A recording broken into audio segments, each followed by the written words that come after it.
Jebulane ora sing ngrebab. Ya iki ajar-ajarane. Saiki ya. Ora. Sesuk. Ya selak alum.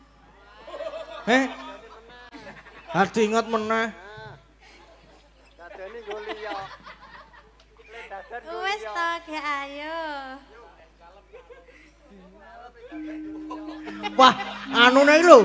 Wah, jan pemikirane Om Kaswen anu Keswan iki ora wah saru senengane kok.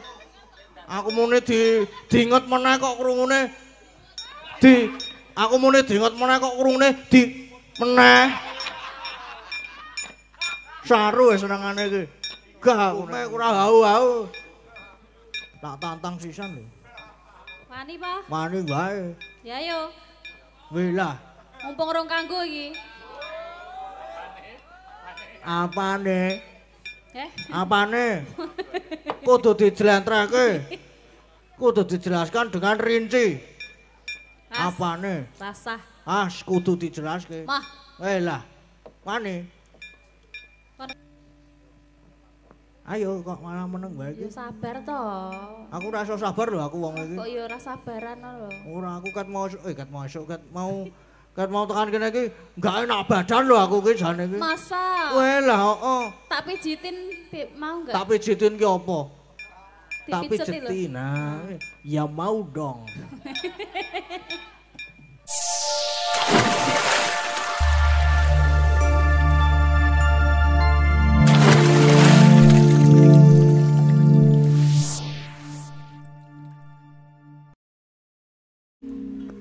Saya dalu raras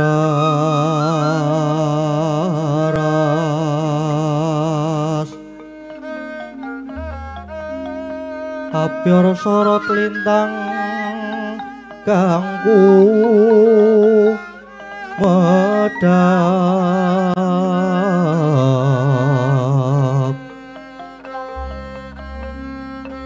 titi sonyo madya ratri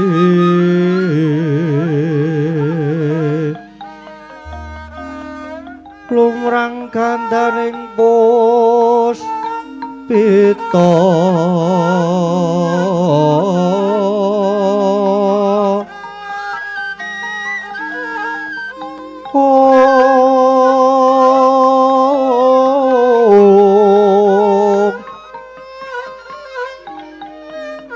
karanggewan putyaniro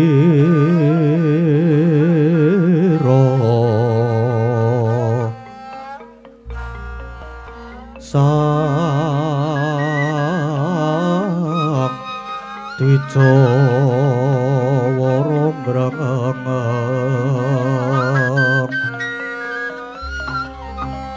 lir swaraning madu pronto manungsung sarining kembang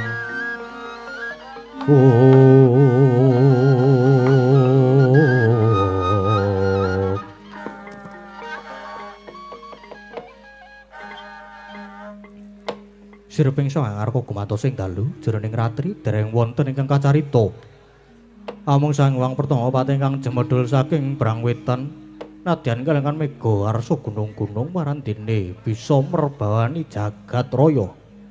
Dupi tata sing kamantian dewasane ana kawusa wancin wis ngancik gara-gara. Sukramangkara tumpak mendo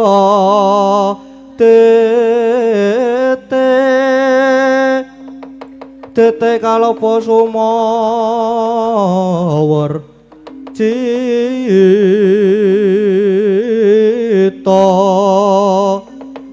anggara rekata utama saras pati mintuna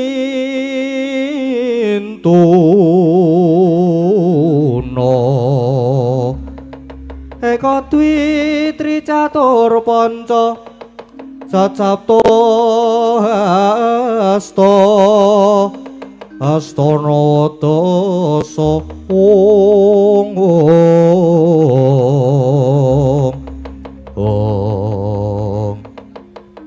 semanten perbawaning goro-goro nanging goro-goro ingkang dumating jahating pakeliran sakti amung kinarya ngurmati jemeduling parapat punakawan Kelurah Semar Gareng Petruk semauna Kelurah Bagong ingkang samya gegojakan padyaning ora-ora mbok alon arire Riri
Goro-goro kang garing karo gong.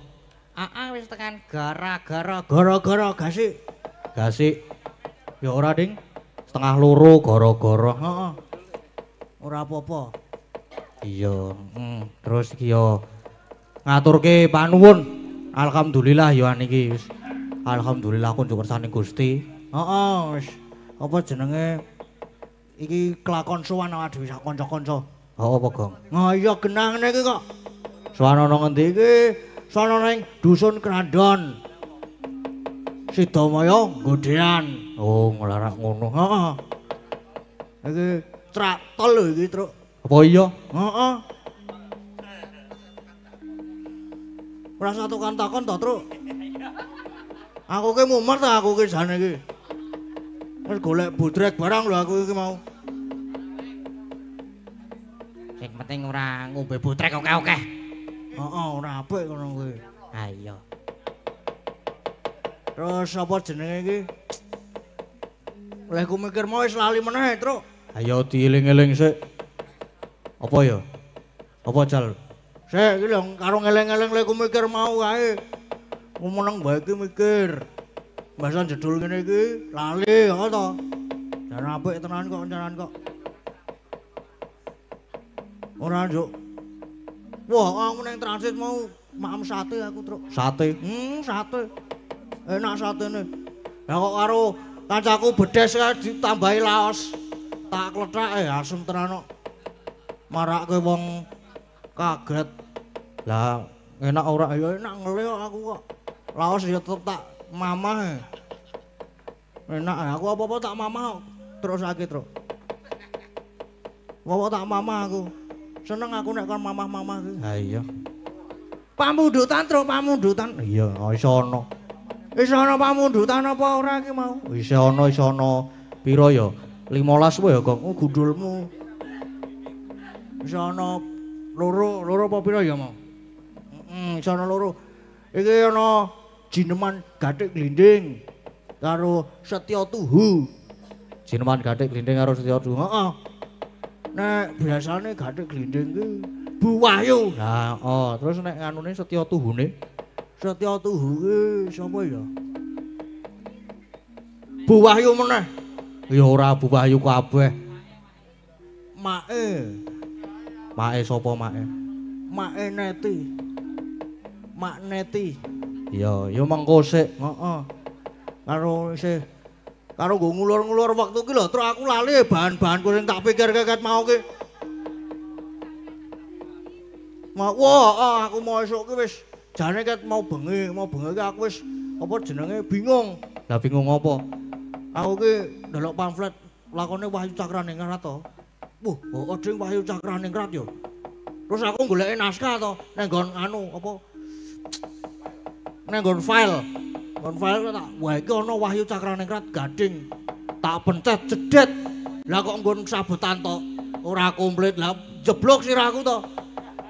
Terus ya tidak lama kemudian aku WA Mbah Geter. WA Mbah Geter. Iya no. Bengi-bengi tak WA, Mbah. Nomere piro anu maksudnya apa? Apa jenenge? Nyuwun file anu Wahyu Cakraningrat, Mbah. Ora dibalesi. Mumet aku wisan. Aku wis bingung tenan aku. Ora dibalesi. Urung, bengi iki ora dibalesi, biasane iki fast response.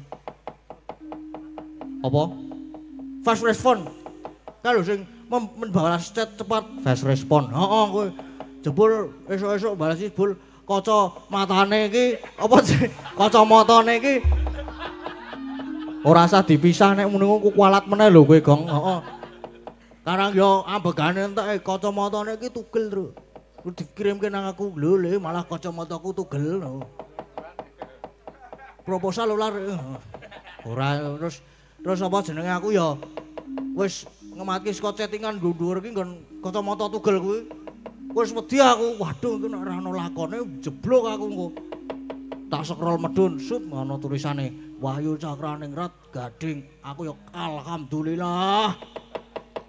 Seneng aku terus tak penyet nggo naskah cetul. Tak waca kok waduh, iki apa iki?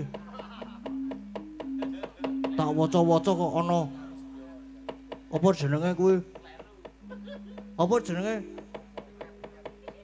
Nggon anu ki lho. Garapane ki lho. Heeh. Nang untono buka YouTube ki ana. Dadi aku wis ora bingung meneh. Durung buka YouTube mong. Oh iya no, cah elektronik kaya ngene iki. Cah elektronik Beto kae lho, apa maju iki lho. Cah apa jenenge milenial aku ki saiki. Ceklanku saiki laptop e padake. laptop. Gleleng aku saiki. Sego apa jenenge? Sego esuk tekan bengi iki nyetel lagu aku saiki. Nganggo sound horek kae tak. Apa jenenge tak sambungke ngono. Terus nyetel Mbah Geter. Jan nyamleng terus bubuk manis. Jan gayang tenan pokoknya terus ngisore meneh ana Mbah Geter ngecat meneh. Sesuk iki sanggitmu kepiye sing tanggal 24 lakon pendadaran Sukolimo to? Aku ya nggih Mbah ning mboten ngertos kula mboten gadah file. Kula namung gadah file TA, tugas akhir. Wah ya kuwi kurang le nek dienggo sewengi kuwi mung tekan gara-gara. Ngono kuwi. Oh, terus Mbah Geter tidak lama kemudian to chatting lagi. Iki tak gaweke naskah sisan leh ku nglembur saka mau subuh tekan saiki entuk rong naskah lho le iki. Wah aku ya tepuk tangan aku mau dasan. Terus nganu dijokke apa sambutan-sambutan ngono.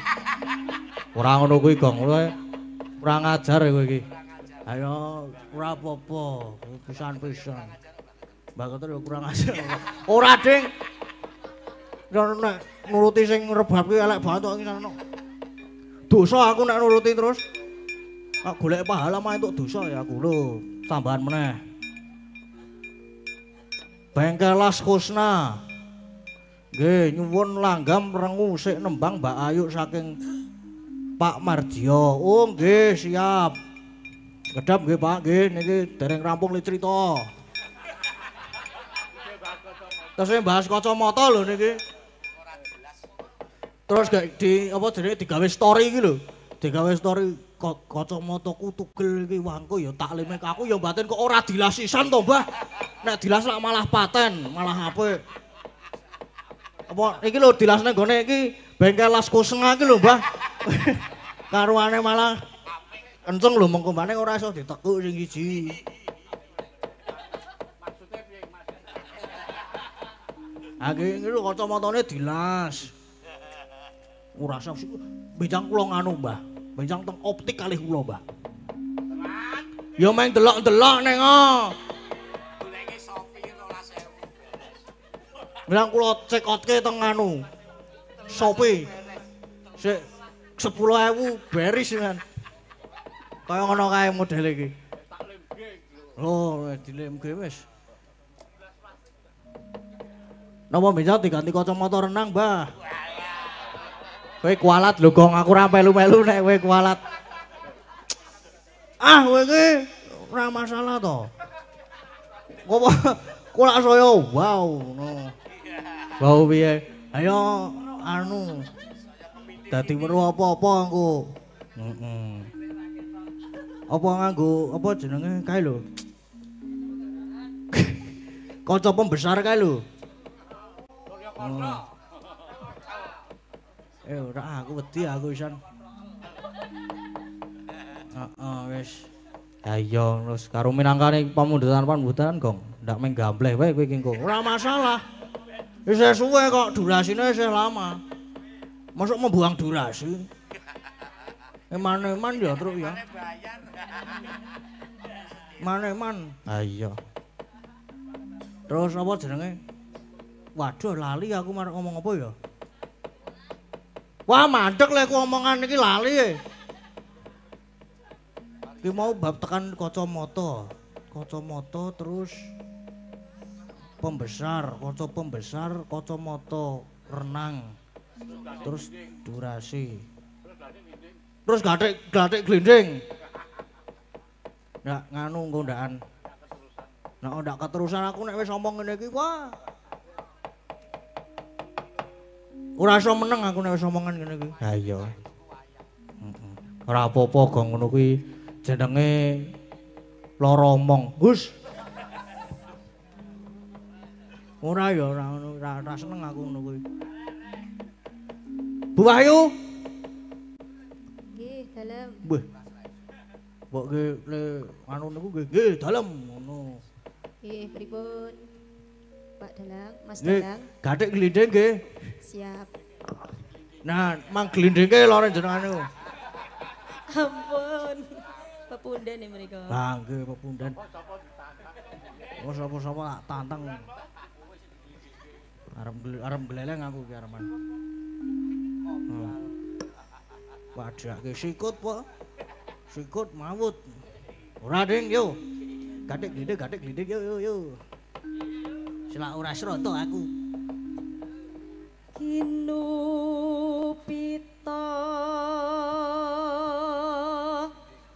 kangku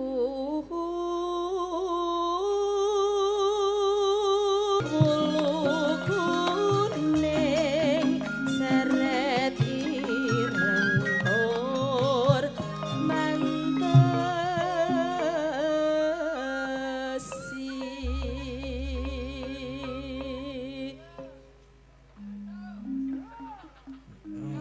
Manuk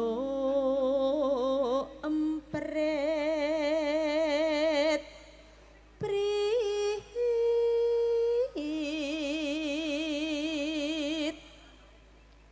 pating cruwit-wit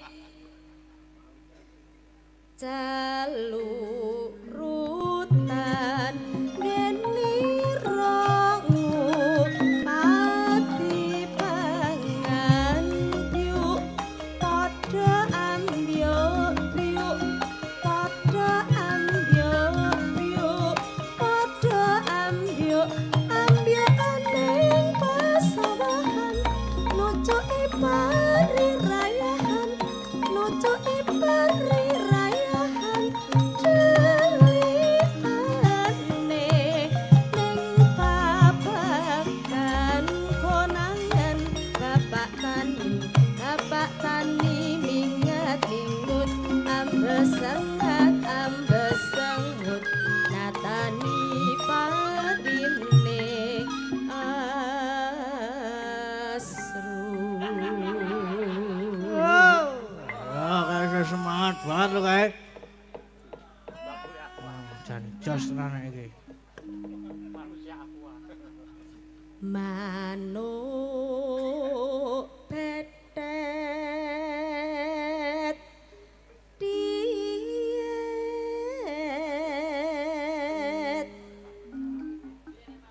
pating cruwet diet rambatan rambat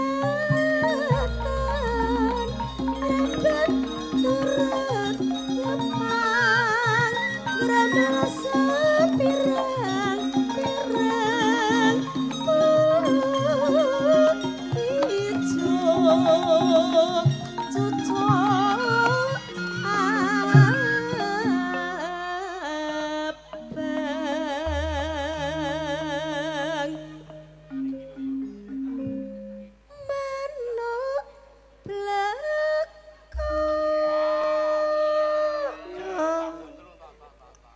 nggon mung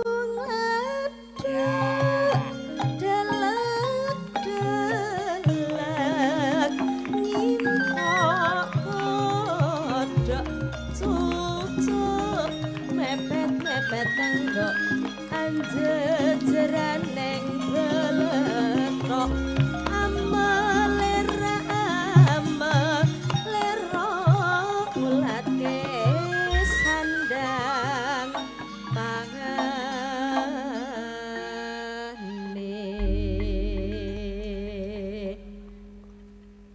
sampun wis to iki age mikir bahan aku pandang-pandang wis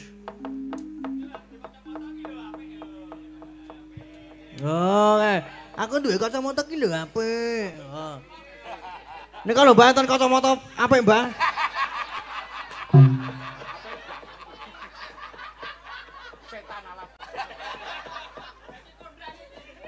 Kurang ajar kowe, Gong. Kurang ajar tenan nek iki. Ayo pisan-pisan. Wong tuwa kok nggo dolanan. Ha kowe kuwi kok. Oh iya. Terus to, Truk. Ngopo? Bar kacamatane tugel. Spion mobil jokan. Ha kok iso? Spion mobil ki diserempetke apa mau ya? Diserempetke terus potol nggon kacane. Terus takon apa jenenge? Nempleki cermin kae lho. Ditempleki cermin dilimgi. Wis kenceng kae ning ya nek spion tengen ki lak ya penting banget to, Truk to. Ha iya. Terus dicekotke sopi. Ngendika nek tak cekotke sopi ning embuh. Sesuk iso masang apa ora? Ana Bagong ki lho. Teknisi aku ki. Elok ora? Elok. Buka bengkel apa, Gong? Buka aku saiki buka bengkel ya padake. Nyambi aku ki. Bengkel becak tak buka ya. Bengkele jenenge apa? Karso Sangli. Apa? Karso Sangli. Apa kowe? Bongkar iso pasang lali. Apik to? Ora. Ya wis. Golek liyane apa meneh ya? Karo mikir-mikir bahan ngene iki. Entar ya aku soal wisan. Apa meneh ya aku arep omongan apa? Kose tak mikir iki. Karo mlaku mengko. Isih ana berarti isih ana apa meneh mau? Sono rengu karo Setya Tuhu. Rengu sik ki berarti sapa ya? Mumpung wo ya Ding. Mbak Ayu, heeh. Lah kae ala padune men ra diseneni. Padune men ra diseneni. Oh ya asem seneng aku nek karo Om Kiswan ki. Wis. Nang aku lali ora gawake jarum super mau. Wah, gue bage, wadake. Apaan? Anu. Amang modal LA bungkus cilik telu kok nggawa file pirang-pirang. Hae lho guyu ora madhek-madhek. Modake DP ku barang. Kowe bar ditelepon tanggal pira ditelepon aku ding iki DP-ne wis tak gawa sesuk nek ketemu tak neke yo DP-ne. Nggih Om, aku ya wis ngono kuwi wis semangat to aku. Lah kok tekan transit ding rasa DP ya duwite tak go tuku wayang. 2 juta ding untuk cakil ro Janaka. Ya kene aku Janakane. Ah kowe. Terus ngopo ya Mbak? Kok wah jan Mbak Orisa ki senengane mlirik-mlirik e. Mah aku nek ngono kowe. Kat awal-awal mau lho aku nggon talu mau wis mlirik. Neng mau nggon nuntune ana lipstike. Semene iki ana irenge ana anune abinge kae lho. Nggon kene iki. Aku ya lipstik kan iso tekan untu kuwi kepiye to iki? Apa dadak dipletase ngono. Ayo, sapa-sapa diane yo. Oh sapa-sapa arep tak anu. Pak Bolot. Pak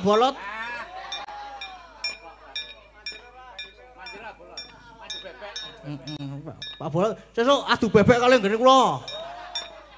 Ora mung adu pitik. Wes sapa-sapa tak tantang saiki arepan. Kene iki duwe bacak ya duwe.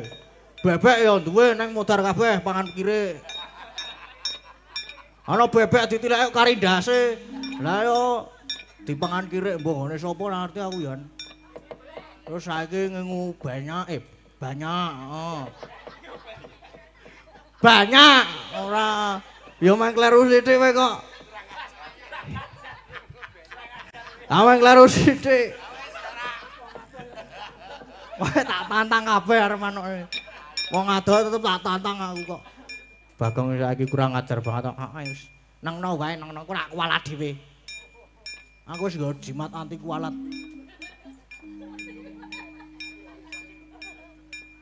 Weh, no Mbak Ursa mlirik-mlirik terus e. Ah ngopo mah bagus ta aku kandhane kok.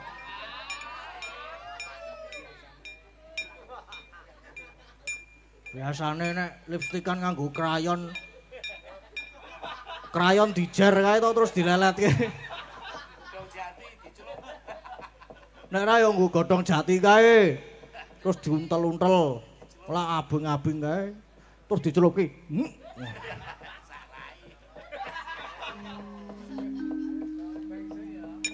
Saiki seto tuhu. Rengu ding. Rengu sik Mbak Ayu. Mbak Ayu. Kula. Sugeng dalu. Kang Enjing. Enjing. Lali aku nek wis esuk iki. Nah, lali ta. Jam pira to iki? Jam pira to iki? Jam 2 wis wayahe. Wayahe ngapa? Wayahe gawe kopi. Maksude iki kuwi lho maksude. Anu nggih Mbak nggih, apa rengu nggih? Nggih, wau pamundutan. Nggih, saking Pak Marjio. Nggih. Niki enten anu lho, niki amplop lho Mbak niki Mbak. Empun aman kok. Empun aman. Mboten pura niki. Empun aman. Wis dijupuk to? Oh lah jebul kaya ngono kuwi to. Lah nek bablas tekan kono engko ora bali meneh. Bali ya, bali nang nggon aku. Oh, ora tekan nggonku engko. Wis dijupuk isine jebul mulane tak ingok kok wis ora ono. Tak buka ngene iki kok lho. Ya ora apa. Jebulane ora sing ngrebab, heeh.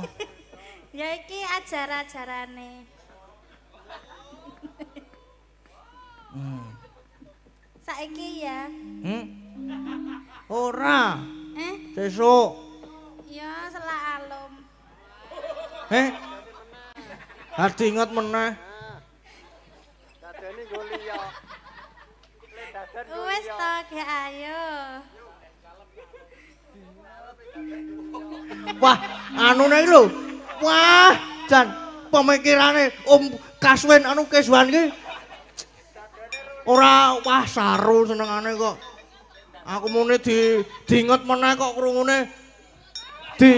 Aku mune diinget meneh kok krungune meneh. Saru senengane iki. Gah aku nek ngono kuwi. Apa? Saiki ya. Saniki. Memanise marati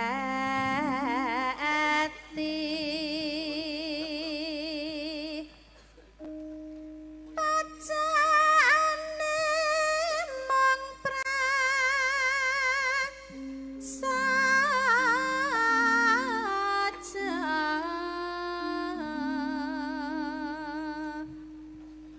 gandes luwes wira gane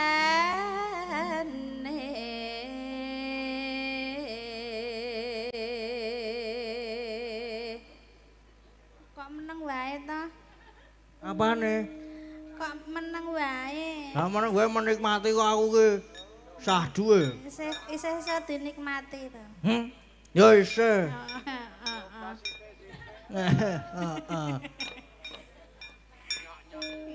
Ya nyok. Ci.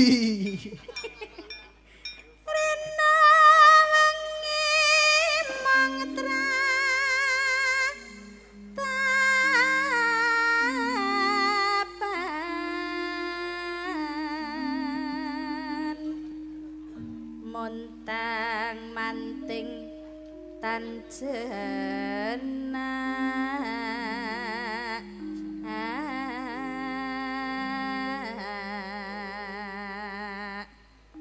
Kang masira wong bagus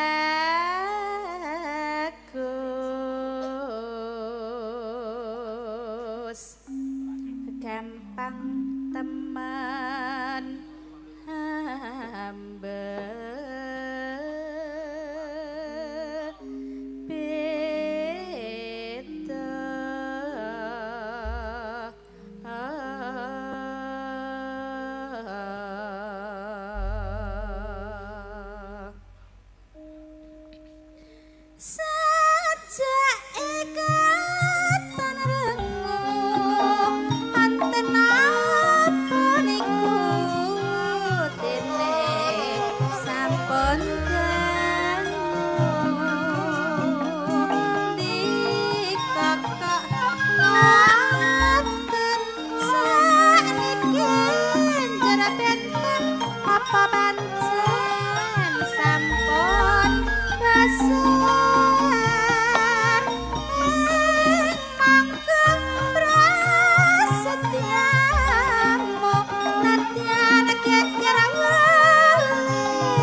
Sip rek ngono kae. Sip banget.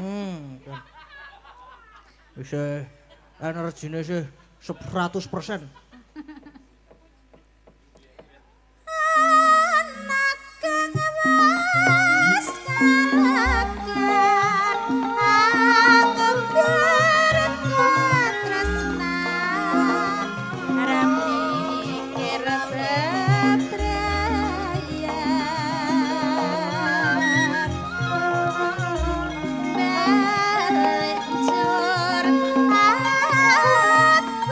Aku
caper. Ah, caper. Anak kang was ngelaken pangombear ketresnan ra mikir bebrayan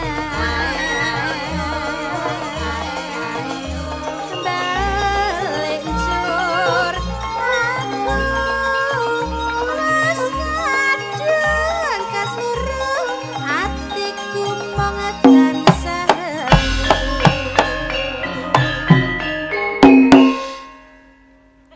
Wis. sampun Nggih, sampun, matur sembah nuwun. Mbak Ayu wah jan jos temenan nang. Jos. Nane.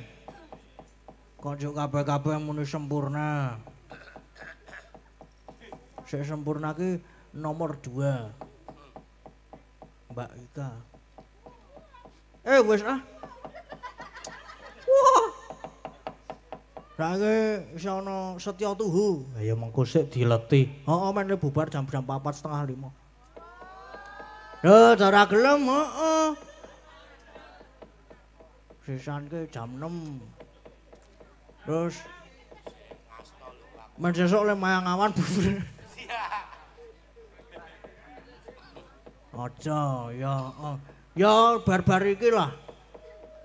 Bar-bar iki isih sebo maksudnya. Terus mengko kira-kira ya jam-jam 3 ki telu ki malik menyuro. Oh jam 3:30 ki to wis tekan omah. Iki jane aku ki sok ngematke iki lho nyang-nyange Bakong loro ya.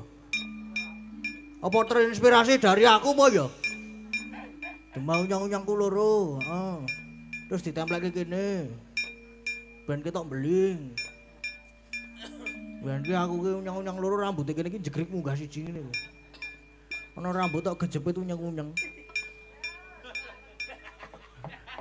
Ora apik banget.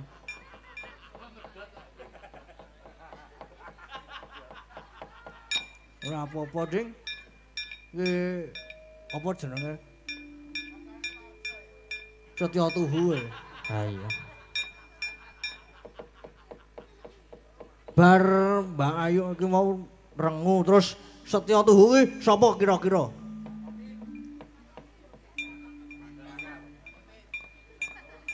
Apa anu apa ya? Mantan anyar apa ya? Apa Mbak Sempurna iki apa ya? Mbak. Yo nganggo mic ora hau-hau. Tak tantang sisan lho. wani po Mani wae. ya yo Wih lah. mumpung rong kanggo iki Apane? eh Apane? Kudu dijlentrehke. Kudu dijelaskan dengan rinci. Mas. Apane? rasah Kudu dijelaske. mah Lah. Mane? kon ngopo iki Kon koprol. Kon jadul. Ayo kon nembang to, Mbak. Setya Tuhu. nggih Nggih. bawani Bawani mboten? Dadi bawane no. Karo tak golek-golek bahan meneh. Ayo kok malah meneng wae yo iki. sabar to Aku ora iso sabar lho aku wong iki. kok yo ora sabaran lho Ora aku ket mau tekan kene iki enggak enak badan lho aku ki jane iki. masa Weh lah heeh. tak pijitin mau enggak Tak pijitin ki apa? Tak Dipijeti lho. pijetin. Nah, ya mau dong. aja Yo. pamintaku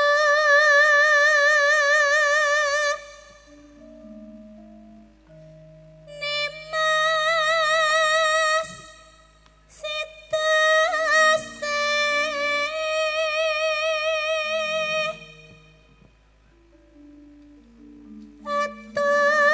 atut runtut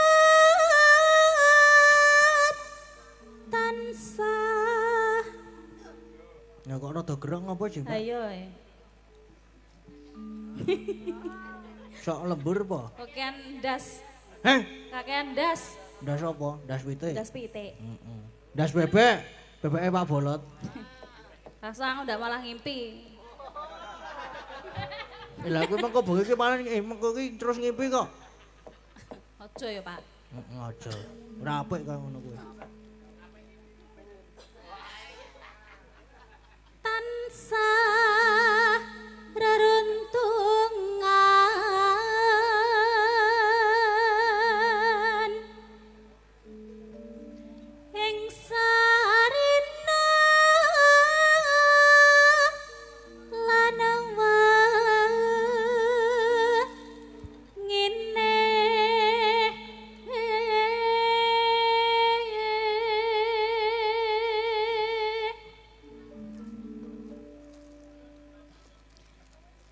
datan kinggang serempet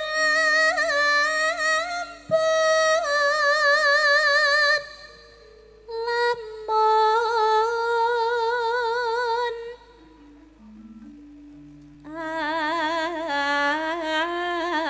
atoh cakating ati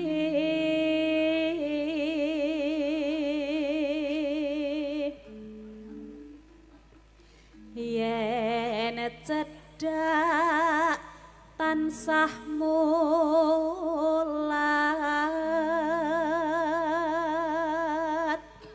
Om Keswan kok terus meneng wae ngopo sih, Om? Heh. Wo lah ya mulane kuwi kok terus anteng. Anteng wis. Lah udut e. Leleng e saiki. Kene sitok aku. Engko. Ora mungkin nek mengko. Kuwi kok peparing, aja nganti. Edan po. Wangune iki njaluk. Lah mengko nganu e. Mayang awan ngasto e mengko. Berarti engko awan iki dadi dalang ta? Heeh. Ya Allah. Wes. Jajakke kanca-kanca ora? Kudune jajake, kudune ya. Ah, itu. Senenge mau kena entuk.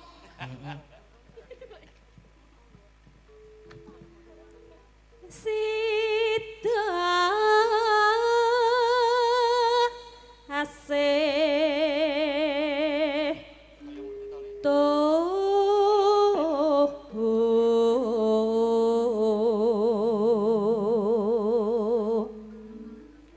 pindho mimi lan mintuna ayo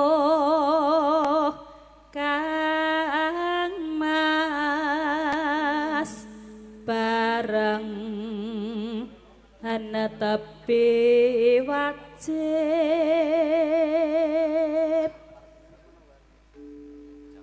sida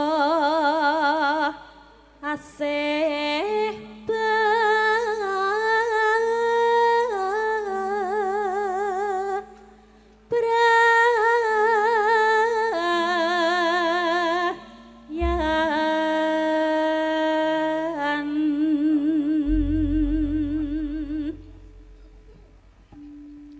aku kang setya satuhun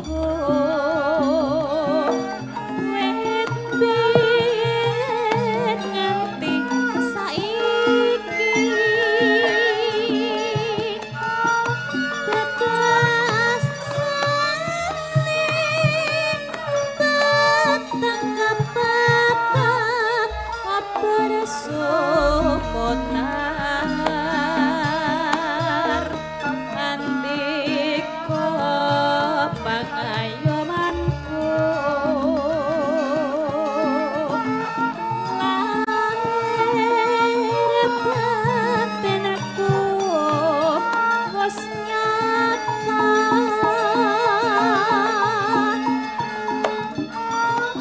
mangsa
matur sembah nuwun nggih.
Ora